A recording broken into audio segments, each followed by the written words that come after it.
मराठवाड्यावर आभाळ कोसळलं आणि त्या पावसात फक्त शेतीच नाही तर बळीराजाचं आयुष्यच वाहून गेलं। शेतं गेली, घरं कोसळली, जनावरं दगावली, शेतकऱ्याचं तर सर्वस्वच गेलं। सरकार मात्र घेऊन बसलंय बघ्याची भूमिका। मदतीच्या प्रतीक्षेत असलेल्या हवालदिल झालेल्या शेतकऱ्याला साधी शेताची साफसफाई पण होऊ शकणार नाही इतक्या क्षुल्लक मदतीची घोषणा करून महायुती सरकारने केलाय बळीराजाचा अपमान। जाहिरातबाजीवर वारेमाप पैसा उधळणाऱ्या महायुती सरकारचा हात आखडलाय बळीराजाला मदत करताना।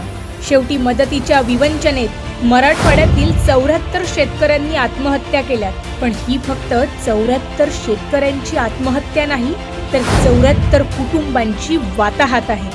ह्या सर्व उद्ध्वस्ततेला कुटुंबातील आया बहिणी लेकरांच्या होणाऱ्या परवडीला फक्त आणि फक्त हे महायुती सरकार जबाबदार आहे।